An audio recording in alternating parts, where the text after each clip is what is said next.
News Update Piala Dunia Qatar 2022.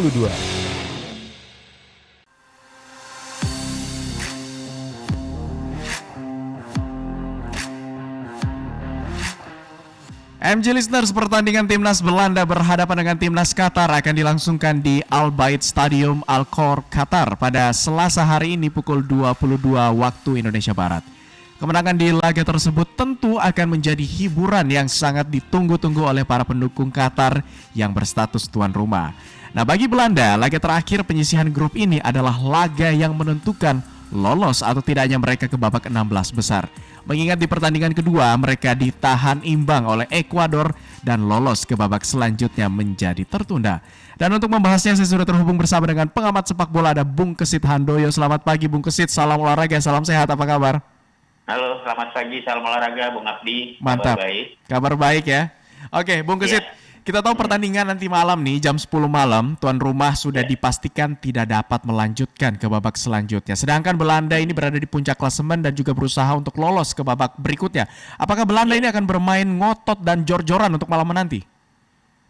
Iya, menghadapi tim terlemah ya di grup A, Qatar sekaligus tuan rumah, tentunya kalau kita bicara di atas kertas, Belanda jauh lebih unggul lah ya. Artinya dari sisi pengalaman, kedalaman squad, memang Belanda difavoritkan bakal bisa memenangkan pertandingan ini. Apalagi lawan yang dihadapi juga sudah tersingkir. Namun yang satu hal yang mungkin perlu diwaspadai adalah Qatar tentunya tidak ingin kembali menelan kekalahan ya setelah di partai pembuka kalah lawan Ekuador, kemudian di pertandingan kedua kalah menghadapi Senegal. Mereka tentunya berharap ada satu hasil positif yang diraih di pertandingan grup A di Piala Dunia ini ya. Apalagi ini penampilan pertama mereka kan begitu di ajang Piala Dunia, dan tentunya mereka tidak ingin kemudian menjadi tuan rumah yang sama sekali tidak pernah mencatat poin ya, tidak pernah mendapatkan poin. Beban moral gitu ya. Iya, sayangnya memang mereka harus berhadapan dengan tim tangguh Belanda begitu. Jadi agak sulit memang ya untuk Qatar bisa berbuat maksimal, apalagi mengalahkan Belanda yang notabene merupakan favorit di grup ini. Nah, tapi kalau kita lihat nih secara head to head, kedua kesebelasan ini kan belum pernah bertemu baik di ajang resmi ataupun uji coba. Apakah pertandingan nanti malam akan menjadi pembuktian dari kedua kesebelasan ini dengan tampil ofensif mungkin?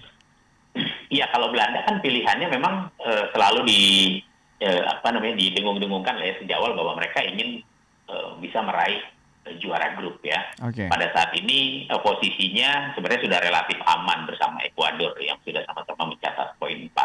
Namun mereka berupaya untuk bisa berada di posisi pertama ya dengan tampil juara grup. Tentunya kan ini menghitung juga nanti setelah mereka lolos dari persaingan fase grup, mereka kan akan menghadapi kalau juara grup ya akan menghadapi runner up grup B.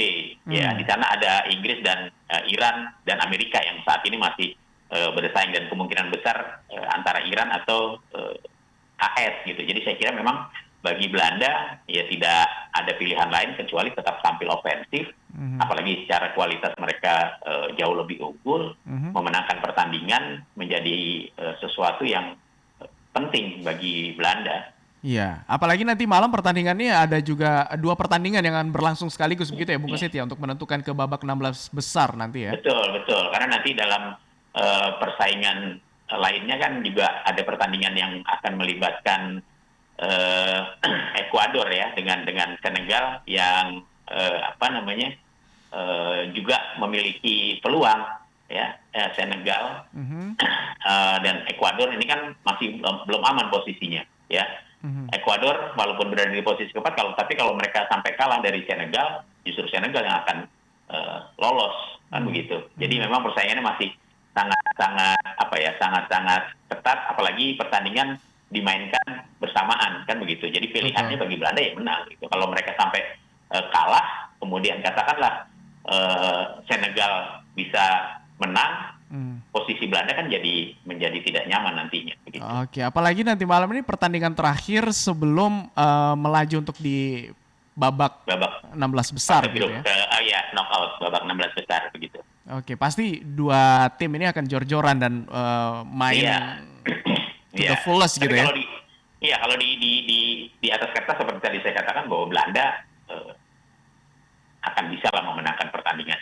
Kalau Oke. misalnya Ekuador aja bisa, kemudian Senegal bisa, maksud Belanda nggak bisa yang merupakan favorit di grup A. Mhm. Nah, tapi kalau kita lihat secara detail lagi nih dari sisi komposisinya, barisan belakang Belanda ini kan diisi palang pintu yang paling kokoh. Bisa dibilang Belanda kan memiliki pemain baik starternya maupun cadangan tidak memiliki Iya, perbedaan. Tanggapannya betul. seperti apa, Bung Kesit? Iya, kalau kita bicara dari lini ke lini ya, Mhm. antara Belanda dengan Qatar, ya saya pikir ini seperti apa ya? Seperti bumi dan langit kali gitu ya. Atau setengahnya bumi lah gitu Waduh, kan. waduh, waduh, waduh. Tapi Iya, kita nggak kalau bisa kita underestimate loh, karena banyak nggak bisa, kejutan-kejutan kan betul. kalau kita lihat Memang nggak bisa, kemarin. tapi Aha. kalau lihat dari kedalaman skuad, ya kan. Siapa sih yang mau menyaksikan Belanda gitu ya? Iya. Di belakang mereka punya Van Dijk, punya Nathan Ake yang sudah begitu berpengalaman di Liga Inggris ya, bersama Liverpool dan juga Manchester City. Kemudian ada juga Frankie de Jong di tengah. Mereka juga punya Gakpo di depan ya. Mereka punya juga pemain berpengalaman Memphis Depay ya. Hmm. Di belakang juga penjaga gawang Noppert juga tampil dalam dua pertandingan tampil lumayan oke gitu ya. Oke. Nah, kalau dibandingkan dengan pemain-pemain Qatar ya, walaupun mereka memang pernah menjadi juara Asia gitu ya, tapi dari kedalaman squad ini kan pemain-pemain Qatar pengalamannya hanya di tingkat liga lokal saja, liga lokal mereka sendiri kan begitu ya. Walaupun mereka punya pemain berpengalaman seperti Al Hoidos gitu ya, kemudian juga Muntari gitu ya, atau Hatem. Tapi dari sisi pengalaman dan jam terbang, saya pikir mereka sangat ya masih belum bisa menyamai pemain-pemain Belanda. Oke. Atau Almos Ali misalnya begitu kan. Nah, tapi walaupun memang kalau kita lihat dari sisi pengalaman memang tim Belanda juga jauh lebih di laga-laga yang lain juga misalkan mungkin lebih berpengalaman, tapi juga kita akan menanti ya seperti apa kejutan yang akan diberikan dari tim Qatar. Yang pasti bahwa Belanda tetap tidak bisa memandang remeh ya. Tadi saya katakan bahwa Qatar pastinya tidak ingin kemudian terus-terusan mengalami kekalahan. Pasti mereka juga ingin sebagai tuan rumah juga mencatat hasil positif. Ya minimal bisa menahan imbang. Belanda aja udah bagus buat Qatar, walaupun juga itu berat buat mereka. Akan menjadi beban juga buat Qatar, sementara satu sisi juga Belanda juga dari sisi pengalamannya juga sudah jauh dari Qatar begitu. Nah, kalau kita ngomong-ngomong soal formasi yang akan digunakan dari kedua pelatih untuk pertandingan nanti malam, Bung Kesit, apakah Memphis Depay ini akan menjadi andalan dari tim Oranye di laga pamungkas grup A nanti? Iya, Depay mengawali laga dari bench ya ketika di pertandingan pertama. Tapi kalau kita lihat dari bagaimana kemudian dia memperlihatkan sebuah permainan yang makin menjanjikan, bisa saja ya Louis van Gaal kemudian kembali atau menempatkan Memphis Depay sebagai starter begitu ya. Tapi kalau kita lihat dari kerangka tim yang dimiliki oleh Belanda, ya saya pikir nama-nama seperti Van Dijk, kemudian Nathan Ake, Frankie de Jong, Blind ya, dan Gakpo atau Bergwijn itu masih akan tetap menjadi pemain-pemain pilihan utama dari tim Oranye. Oke, kalau dengan Qatar sendiri gimana? Dari pelatih Sanchez sendiri? Ya, seperti halnya Belanda ya, saya pikir juga Qatar tetap akan menampilkan pemain-pemain terbaik mereka ya, selain Abdul Aziz Hatem misalnya, kemudian Almos Ali, ya, Al Hoidos ya tetap akan menjadi pemain-pemain utama mereka, karena terlalu riskan juga kalau misalnya mereka menurunkan pemain-pemain yang notabene belum pernah diturunkan ya di sepanjang 2 pertandingan kemarin sebelumnya gitu. Apalagi mereka juga berambisi untuk tidak mau kalah lagi, tentunya harus tampil dengan the best player kan begitu ya. Dan dari 2 pertandingan yang sudah dimainkan ya nama-nama yang seperti tadi saya sebutkan seperti Hatem, Al Hoidos, Almos Ali, ini akan menurut saya masih akan tetap menjadi pemain-pemain utama dari Qatar begitu. Oke, kalau ngomong-ngomong soal strateginya akan seperti apa posisinya? Iya, saya kira kalau bicara strategi mungkin ya tidak ada, kalau Belanda ya saya pikir tetap mereka akan tampil ofensif lah ya.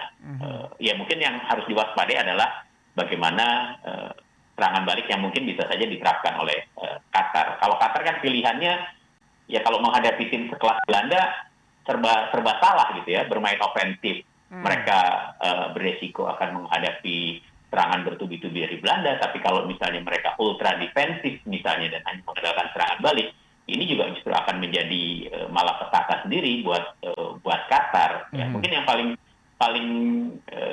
penting atau bisa dilakukan Qatar ya mencoba untuk tidak meladeni misalnya permainan dari Belanda gitu ya. Walaupun pilihan ini juga akan sulit dilakukan karena bagaimana kekuatan Belanda di hampir semua lini ini cukup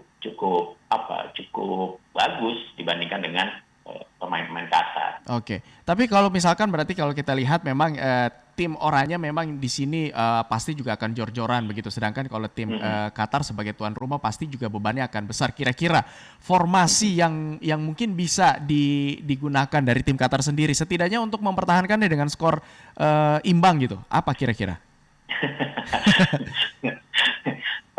Tadi saya katakan bahwa sulit ya bagi Qatar untuk mereka mau ingin menerapkan formasi seperti apa gitu kan. Oke. Apakah mereka bermain dengan 4-3-3 atau 4-3-2-1 misalnya, atau dengan formasi 5-3-2 misalnya, dengan memperkuat pertahanan, itu bisa saja dilakukan gitu. Karena dengan agresivitas yang dimiliki oleh tim Belanda ya memang sulit ya bagi Felix Sanchez sebagai pelatih untuk kemudian menerapkan strategi apa. Saya pikir kecenderungan untuk lebih bertahan akan coba diterapkan ya oleh Felix Sanchez sebagai pelatih Qatar, karena kalau mereka kemudian meladeni dengan bermain ofensif ya ini justru akan mengenakan Belanda gitu, akan membuat Belanda lebih bisa mengacak-acak pertahanan dari Qatar. Jadi alangkah lebih bagusnya untuk formasi dan juga taktiknya adalah strategi bertahan aja gitu ya?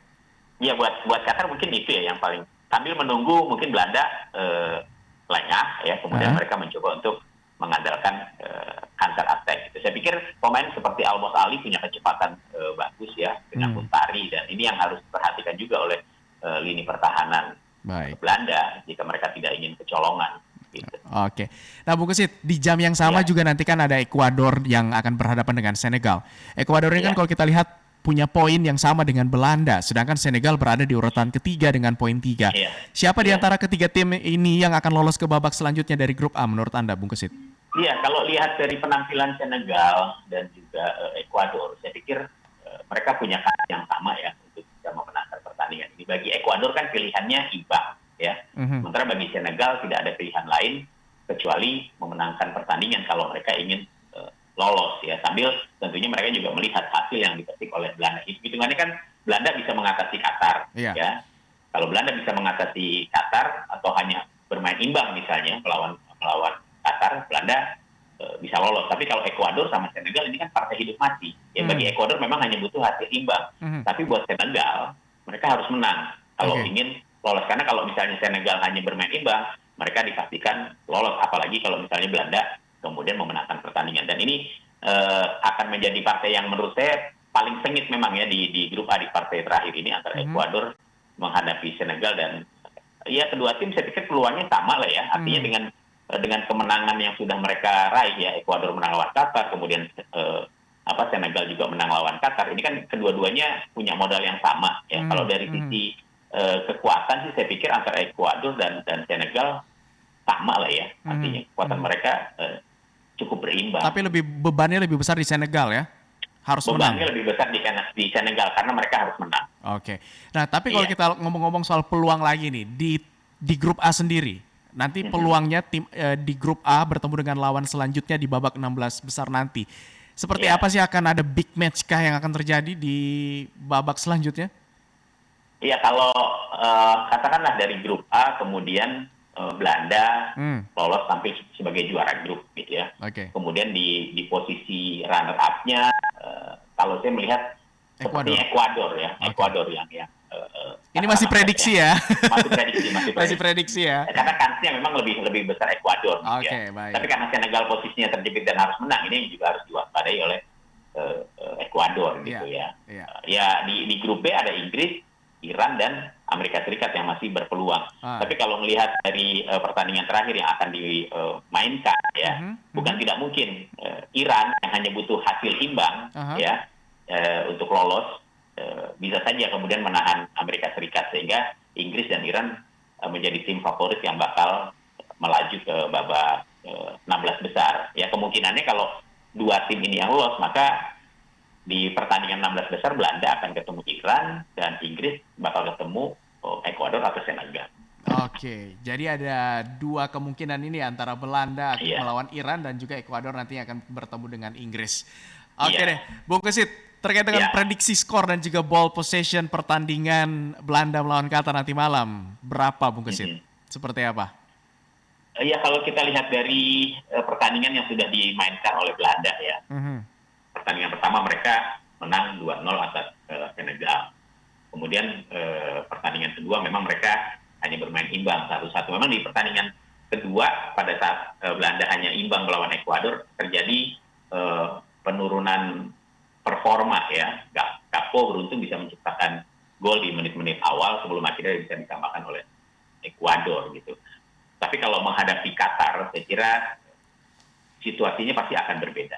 Pasti Belanda juga sudah belajar dari pertandingan menghadapi Ekuador di mana mereka tidak mampu memenangkan pertandingan. Jadi dalam situasi di mana mereka harus tampil sebagai juara grup dan kemenangan yang akan bisa mengamankan posisi mereka di puncak klasemen grup A, ya pertandingan saya pikir penguasaan bakal menjadi milik Belanda ya. Karena itu tadi, karena kedalaman skuad mereka memang sangat mumpuni dan sangat memungkinkan untuk bisa mendominasi jalannya pertandingan. Apalagi kalau Qatar kemudian lebih banyak menerapkan strategi bertahan dan hanya mengandalkan serangan balik.